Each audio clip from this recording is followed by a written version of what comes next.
हमारी एक सालाना मीटिंग होती है और जिसमें हमारे सभी साथियों को पूरे हरियाणा प्रदेश से सभी साथियों को बुलाया जाता है, क्योंकि आने वाला धान का सीजन जो है वो सिर पर है हमारे।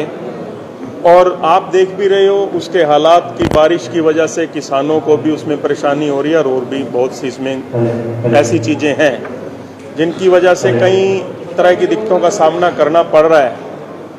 एक तो हमारे राइस मिल एसोसिएशन के जो पहले हमारे मुद्दे हैं, जैसा कि मैं पहले तो सरकार का धन्यवाद भी करना चाहूँगा, और जैसा कि आप साथियों को पिछली प्रेस वार्ता में हम पहले भी आपको बताते आए हैं कि हमारी भारतीय जनता पार्टी सरकार ने सुनवाई की और 15 रुपये का बोनस जो था मिलर को देने का कार्य किया, जो कि हम पिछले वर्ष का बोनस सरकार से ले चुके हैं। जो इससे पिछला वर्ष था, जो पिछले वर्ष का जो बोनस हमारा जो 21-22 का था, वो 15 रुपये जो बोनस है वो अभी तक हमें साथियों को बोनस नहीं मिला। तो एक तो हमारा ये मुद्दा है कि मेरा ये कहना है कि जब हम नया सीजन शुरुआत करते हैं, जो अपना जो बही बसना है, पिछले खाते जो है वो पूरे कर लेते हैं, तो ताकि नए सीजन की बात जो है नए सीजन के हिसाब से चलाया जा सके, ना कि सरकारी दफ्तरों में पिछले बिलों के लिए हम अपने चक्कर लगाते रहें। उसमें हमारा जो एजेंडा था, ये हमारे साथ माननीय हमारे विनोद गोयल जी हैं, ये भी मुख्यमंत्री जी की मीटिंग में हमारे साथ थे, गोयल साहब भी बताएंगे।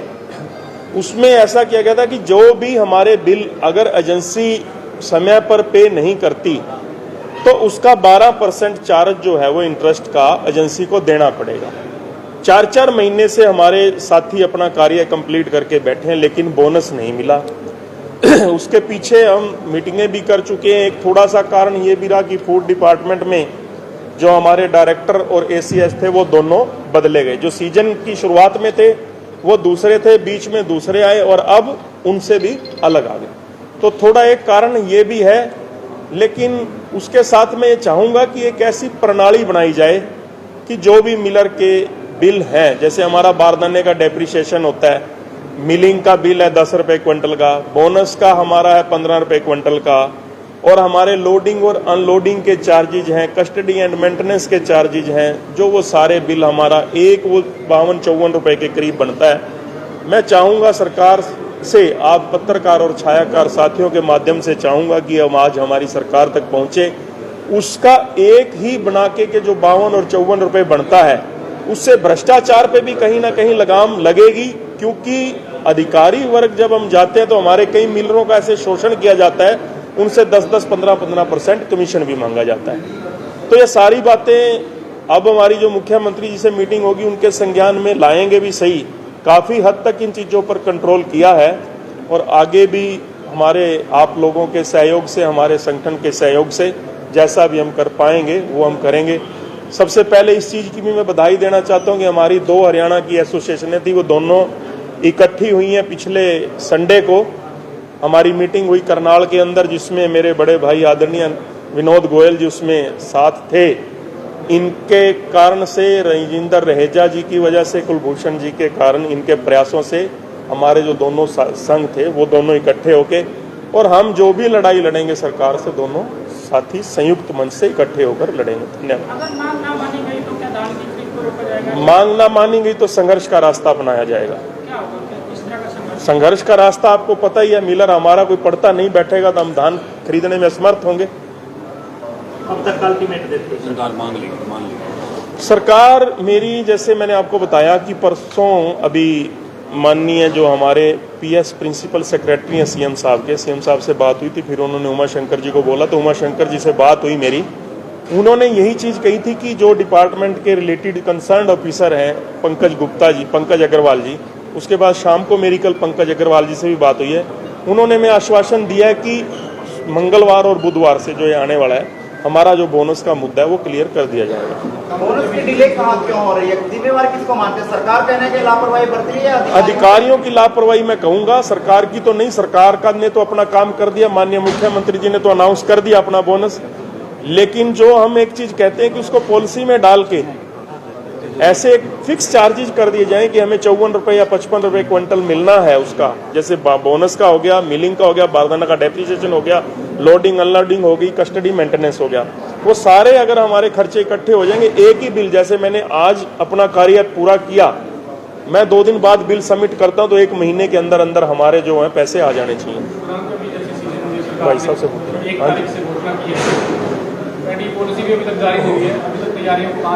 पैडी की पॉलिसी जो है वो 27-28 तारीख को उन्होंने कहा है। मेरी डिप्टी डायरेक्टर और डायरेक्टर साहब से बात हुई है हमारी, परसों भी हमारे दूसरे साथी ज्वेल सिंगला जी भी वहाँ पे गए हुए थे, गोयल साहब भी थे, तो इन्होंने वहीं से सेक्रेटरी साहब भी हमारे गए हुए थे, तो इनका कहना है कि 27 या 28 तारीख तक मतलब जो है वो पॉलिसी बन जाएगी।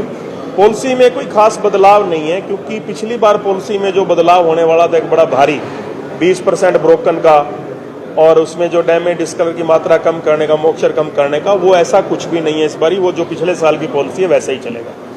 पहले तो मैं स्वागत करता हूं कैथल में श्री छाबड़ा जी और राजेंद्र डांट का, जिन्होंने प्रयास करके ये करनाल आए और आकर इन्होंने बड़ी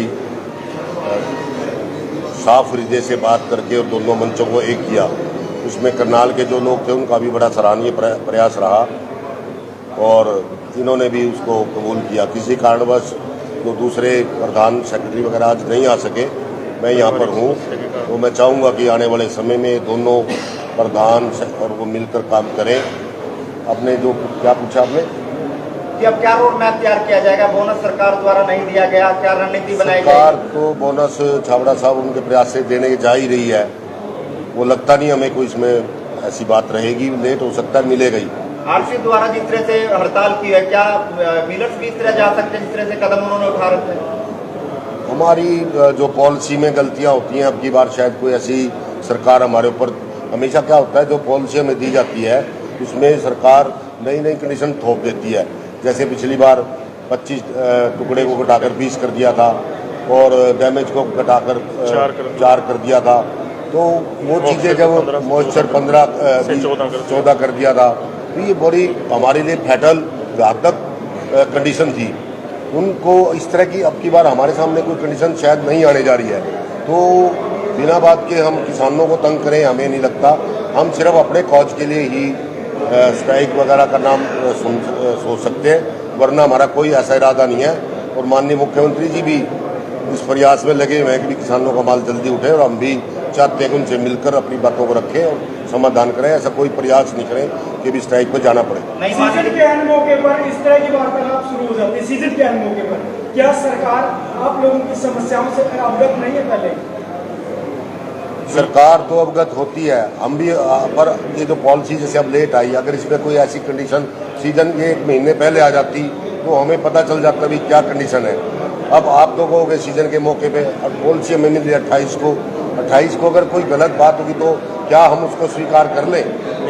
नहीं करेंगे ना, तो उसके लिए कुछ तो करना ही पड़ेगा, संघर्ष का रास्ता अपनाना पड़ेगा, ये बात है। मांगे मिलर साथियों की जो परेशानी का सामना किसानों को करना पड़ता है, पीला सोना उनका बारिश में भीग जाता है, तो उसको लेकर भी कोई तैयारी आप लोगों की ओर से रहेगी कि सरकार अगर कोई कदम ना उठाए तो कहीं ना कहीं किसानों को परेशानी ना हो? मैं एक चीज आपको बड़े मंच के माध्यम से आज भी खुले मन से कहना चाहता हूं, एक सेकंड भाई, आज भी कहना चाहता हूं कि सरकार जब वो कृषि बिल लेकर आई थी, कृषि बिल में मैं पहले भी कहता रहा हूं कि वो एक प्रॉपर संवाद नहीं हो पाया सरकार का। आज उसी कृषि बिल की बात कर रहे हैं, किसान भी कर रहे हैं, क्योंकि अगर वो बिल आज होता कृषि बिल, उसमें जो चीजें थी सुधार करने वाली थी, कहीं उसको ये नहीं कहा जाना चाहिए था कि वो काले कानून है। कुछ चीजें जो होती हैं हमेशा सरकार की तरफ से हम लोग भागीदारी में काम करते हैं, तो वो उन समस्याओं को दूर करने के लिए होती है, ना कि समस्याओं को बढ़ाने के लिए होता है। उसको समझा जाना चाहिए। आज किसानों के पास एक खुली ऑप्शन थी, मंडी में धान लाने की जरूरत नहीं थी।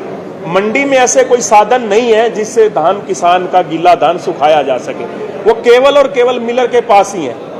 तो वो समाधान एक, मैं फिर कहना चाहता हूं कि एक बहुत बड़ी अपॉर्चुनिटी थी किसानों के पास जो उन्होंने खोई है। मंडी का तो तुम जब मर्जी धान लेकर आ सकते हो, लेकिन आज कानून होते तो किसानों को रुलना ना पड़ता, उनको दर दर भटकना ना पड़ता, वो डायरेक्ट मिलर के पास धान लेकर आते, अपना धान वो बेचकर जा सकते थे। क्या सरकार के पास आप प्रस्ताव लेके जाएंगे डायरेक्ट? हम लेकर नहीं जाएंगे, सरकार के पास किसानों को लेकर जाना चाहिए प्रस्ताव। हमें तो धान मिल रहा है, चाहे मंडी से मिले चाहे डायरेक्ट किसान से मिले, हमारा मुद्दा नहीं है। मैंने सिर्फ एक ये जो हमारा एक, जिसको हम एक प्रणाली को बेहतर कर सकते हैं, वो मेरी एक राय है मेरा कोई इसमें किसी तरह का ये बयान नहीं है, कोई ना किसी के खिलाफ है ना किसी के हक में। एक बात रख दूं, ले मैं रखूँगा। बताओ अली सेक्रेटरी साहब। आज की मीटिंग हमारी जो हरियाणा की दोनों एसोसिएशन दोनों तो हो गया एसोसिएशन इकट्ठी हुई है ना, उसका एक साझा कार्यक्रम बनाया गया। डिमांड्स का भी पिछले ये हमारी मुद्दे जो पॉलिसी में pending ये पड़े मुद्दे हैं। जो एक मुद्दा निकल के अभी आया, हमारा जो मुख्य मुद्दा ये निकल के आया 2019-20 में हमारा जो चावल का किराया ना, चावल का वो बढ़ गया था, वो बढ़ा दिया एफसीआई ने। अब वो जितना बढ़ा था एफसीआई ने वो नया लेटर निकाल दिया, कैग की ऑब्जेक्शन लग गया, वो सारा किराया एफसीआई वापस मांग रही है हमारा, जो पहले बहुत कम मिलता है। हमारी एक गाड़ी में लगता खर्चा आता है 5,000 रुपये चावल को मिल से लेकर एफसीआई में भेजने का, कम से कम। और हमें सरकार से मिलता 900 रुपये, उसका लगभग फर्क था 4100 रुपये का। वो हमें मिलने शुरू हो गए थे 2019-20 से, लेकिन वो अब एफसीआई कह रही है कि आपको रेट फालतू मिल गया, तो उसका रिकवरी डाल दी हमारे ऊपर। तो उसके लिए हम जो भी कानूनी प्रक्रिया है ट्रेड के लेवल पे, सरकार लेवल पे, उसकी प्रक्रिया शुरू जारी रखेंगे, क्योंकि वो किराया बहुत कम मिलता है और हमें मिलना उतना ही चाहिए जो पहले 19-20 में दिया गया था। वो था 0 से 8 12.5 रुपये, और 8 से ऊपर उस हिसाब से बढ़ रहा। तो वो एक तरह का शोषण है मिल रहा है। एफसीआई कहती है कि जो कॉन्ट्रैक्टर का रेट है वही देंगे आपको, जो ठेकेदार का है। ठेकेदार ठेका करते हैं बहुत माइनस में, तो वो हम उस पर नहीं, मतलब हम उस पर नहीं रह सकते, क्योंकि उनके ठेके बहुत बड़े बड़े होते हैं। तो इसलिए ये बहुत बड़ी रिकवरी पड़ गई हमारे पे, लगभग 15 करोड़ की पड़ी है हरियाणा के राइस मिलर्स पे। इसके लिए हम हर मंच पे बात उठाएंगे और प्रेस के साथियों के माध्यम से कहना चाहेंगे कि हमारा किराया उतना ही होना चाहिए, वो भी कम।